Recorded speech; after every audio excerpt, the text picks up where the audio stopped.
coming home, I'm coming home. Tell the world I'm coming. Good morning, Hebrew Nation. So we're going to start today on chapter 9 of Ezekiel. And I want you to pay attention to what Yahuwah says to you in this chapter, because this is where the seal comes from. That's a hint. So I want to get started because we have a lot to cover. And that's why these videos are going to be short, so you can get the point of what Yah is trying to say and start to apply it in your life. And understand that this is coming from Him, not any of us. It is what He is saying. We are merely His ambassadors. We are His vessels. We simply bring you the message. And you either accept it or you don't. But I repeat every word that Father says. So let's get started so that you can understand what the seal is. Okay? Right, here we go. Ezekiel chapter 9. Put this up here. Okay.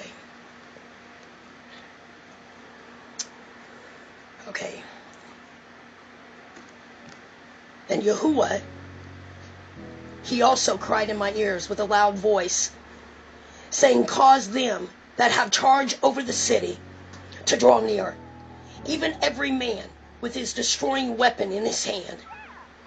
And behold, 6 men came from the way of the higher gate, which lies towards the north, and every man a slaughter weapon in his hand. And one man among them was clothed in linen, with a writer's inkhorn by his side. And they went in, and they stood beside the brazen altar. And the glory of Yahuwah, Elohim of Yasharel, was gone up from the keruv.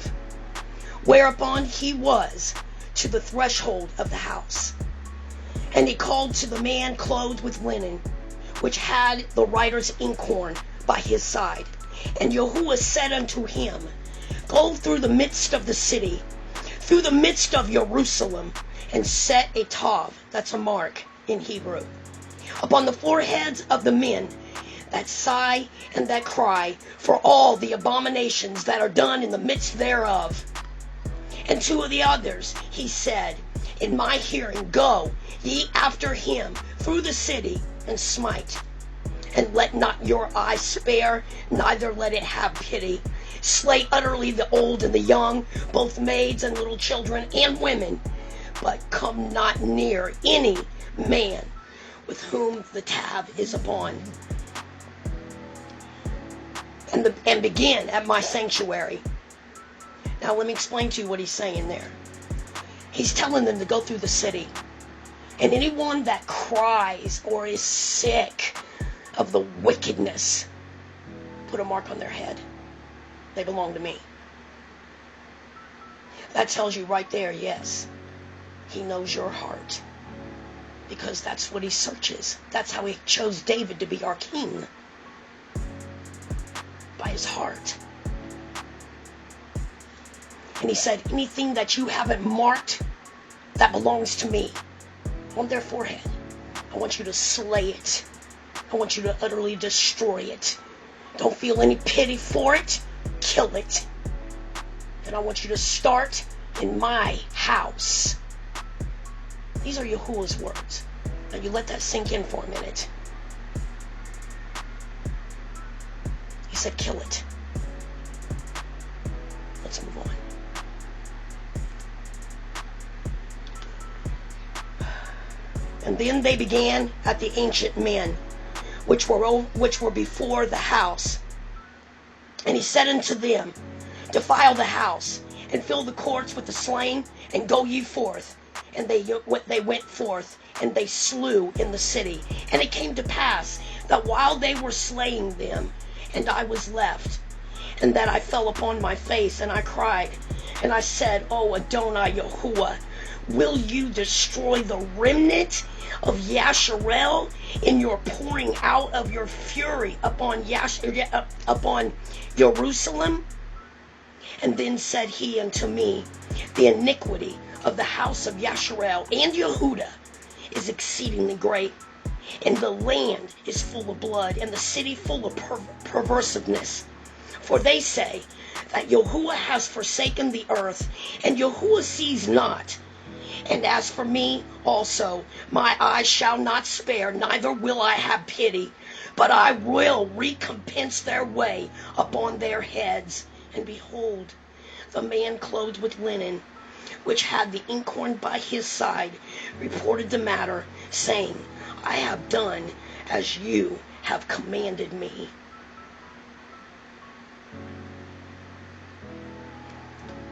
This is going to happen again. It's happening right now. It's happening right now.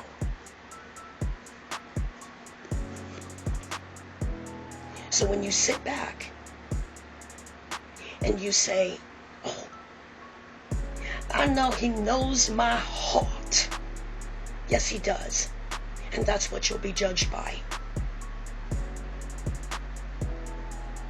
Those of us that have sat in this freaking mess, I promise you that we cry daily and our soul weeps for him to come get us.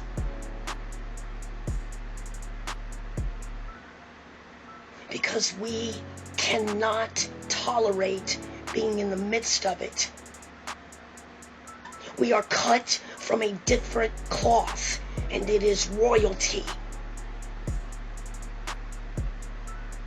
And as he knitted us together in the womb, knowing the day that he would wake us up from our slumber, imagine if he would have woke us up before the date that he did wake us up. I'm going to tell you something. I've already told you this. I think if he'd have woke me up any earlier with the things that I was going through, I think I would have lost it. And that's the wonderful thing about Father, because he created you, so he knows exactly how to teach you. It's like I have brothers and sisters hit me all the time in the message center, and they ask me questions and stuff like that.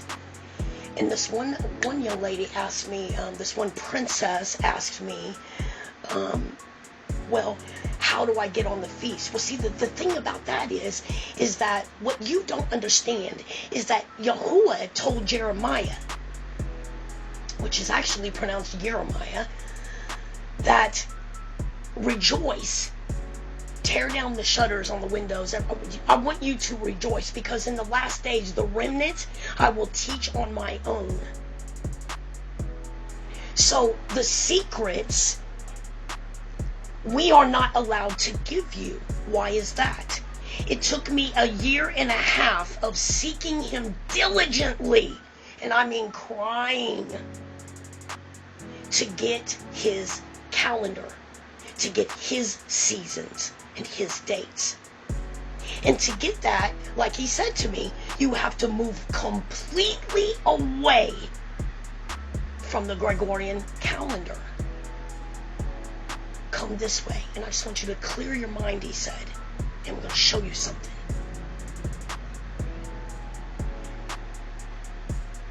So we're not allowed to give you the secrets, because Yah said that only those that diligently seek me with their hearts. I mean, it is just it's like an addiction. You just have to know it. It wasn't good enough to me to follow the false Jews. It wasn't good enough for me to do it half-assed. I had to have it right on point so that I could... See, my mission has always been to heal his heart from what he's been through. And he will not find sorrow, disobedience, or pain here. So I had to have it his way.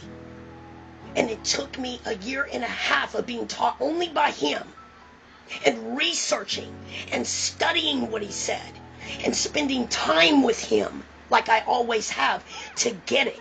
I told him, I'm not going to leave your throne. I'm not going to leave your feet until you give this to me. Because if you give me your calendar, I know that I am sealed. Why? Because he said, I'll only give it to those that diligently seek me for it.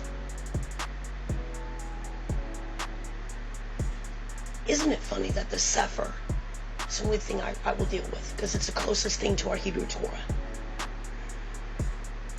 And I took out the Second Testament of sun worship.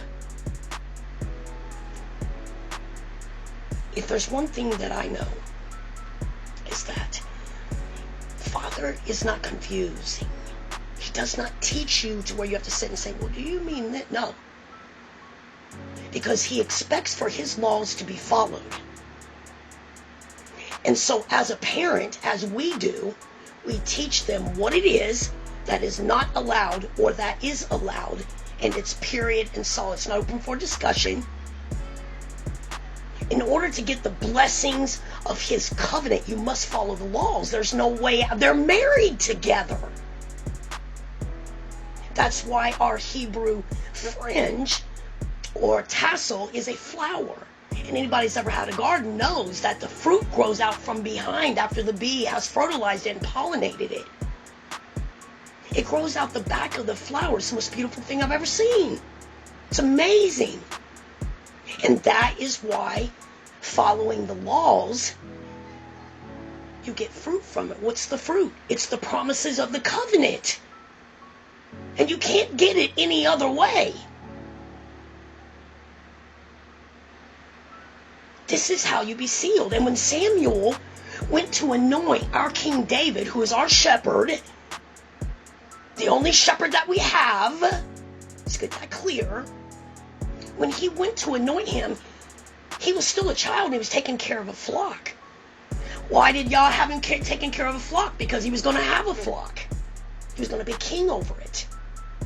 And he was learning compassion and communication with Yahuwah out there while he was working with the sheep, and he was teaching him. That's why they had that beautiful relationship. He said, David is a man after my own heart. So Saul, Prophet Saul, goes through all the brothers, and neither one of them have Yahuwah touched or said this is him. And in Saul's eyes, he was like, oh, that would be a good king. He looks like a good king. Y'all told him I don't go by the look of a man. I go by his heart. And he led him out to David. He goes by your heart. And that's why he said, when you cry, pray for my judgment at the same time to come and destroy those that plundered you.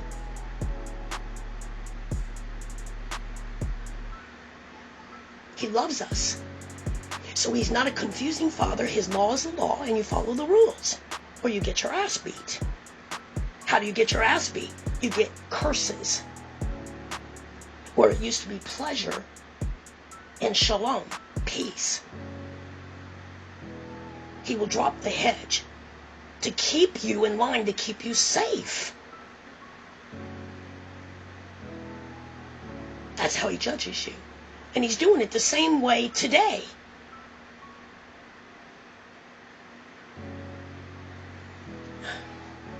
I had this prince ask me, and a lot of my brothers, they ask me, they say, why do you call me a prince?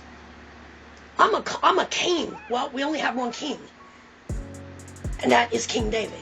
And the other reason is that every piece of information or law or word that Yahuwah has ever spoken, he's always called you a prince, because there's only one king. Now, you might very well be a king over your house, but even then, Yah sees you as a prince. That's why I don't call myself a queen anymore, because there'll only be one. I might be the queen over my house to my mate when Yah gives him to me, but in Yah's eyes, I'm a princess, and I love that. The greatest title that I have is I'm his daughter. And he said, those that follow my feasts and my Sabbaths, and there's more than one, yo-yo, let me tell you, and they are holy. But those that follow my Sabbaths, I will write your name on my temple walls. And when we get home, I will give you a much greater name than sons and daughters. To me, I can't even imagine that, because I love being his daughter.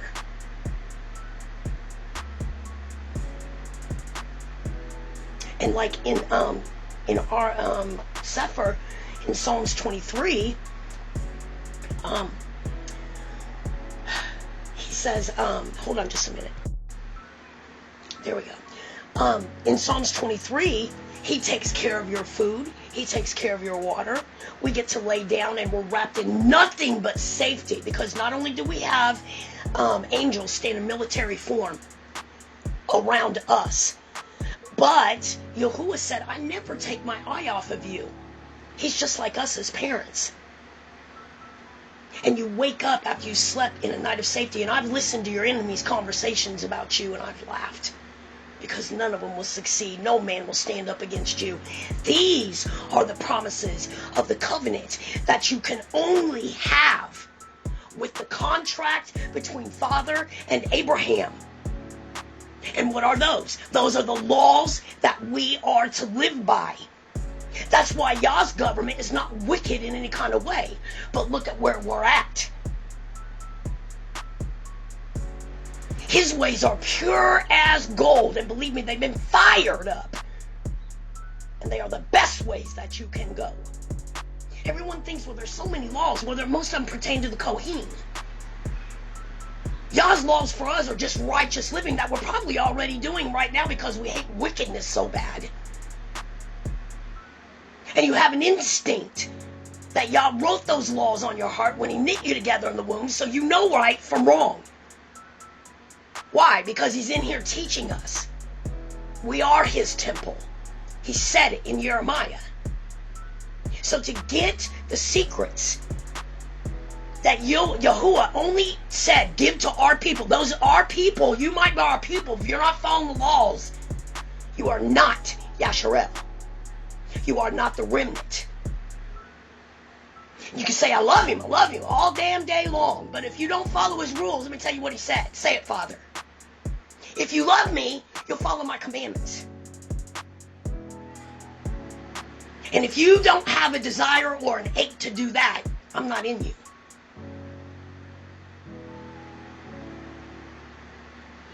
I'm bringing you straight word and telling you how to bless your life. And you better get in on it, because right now he's replenishing our tents. You cannot have what you are desiring, not even your light bill paid, unless you come out of that. That's what the shalom is. That's what the bitter herb with our Passover meal means. It's from the land that we just fucking came from, that we refused to go back to. And Yah said, I want to remind you of that. Every Passover, when that covenant was re-signed on your new year.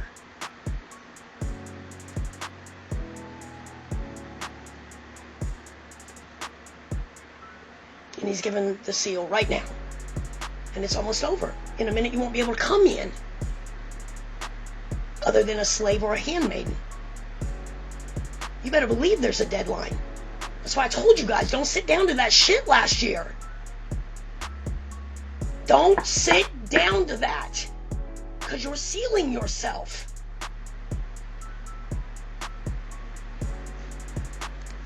I mean, it's like I tell you, hey, there's a pile of shit over there. You're like, no, there's not. Yes, it is. Can't you smell it? Look at the curse in your life. You don't smell that? You're like, well, I don't think it's shit. Well, go over there and smell it. And then you walk over there and you put your nose down to it and you smell it again. It's like, you still don't smell that? Are you fucking serious? And you have to literally touch it and smell it, which means break the laws and go into that curse head on, where y'all just whoops your ass. And you come back and you tell me, it's like, oh, that was some shit. I tried to tell you that. I could smell it. We were a mile away from it. I told you not to go there. But you had to. So I let you, because free will is very important to Father. But I warned you, it was shit. Wipe your face off. You got some, yeah. Wipe it off. You must touch your face with it. You see what I'm saying? All the time you think you're really giving up shit over there, but it's actually killing you and signing you for what's coming. Because that red dragon right now is knocking a third of those powerful fucking men off their fucking stars right now. And they're about to hit Earth. Telling them tales and lies. And that's coming from their book. Ironically, in our books, Yahuwah talked about the Prince of Persia and all the nations coming with him. But he's not going to invade. Because Yah said in his word, hit him. Hit him as hard as you can. Let her sit in darkness. So it's going to be done from away. And believe me, baby, if Yah spoke of him, his blessings and his favor are with them. Because he said, I'm not going to let this bitch last one day past what I've given her. Her wickedness is more than I can stand. And everybody that's awake now, knowing what's happening with children and animals and this beautiful earth and this crib that he made for us. Some of it he doesn't even show us because we wouldn't be able to take it. We weren't made for it. So he protects us from it. Some of us have to learn stuff that would make someone else lose their rabbit-ass mind. We have to learn it so that we can give it to you and tell you, hey, there's a shit. We'll go over there. Shit. But like I said, free will is yours. So I think this is a beautiful chapter because now you know where the seal comes from, straight from the heart. We're going to go into 10. And that's even more exciting. This is such a wonderful book. So I hope this blessed you. Hope you enjoyed it.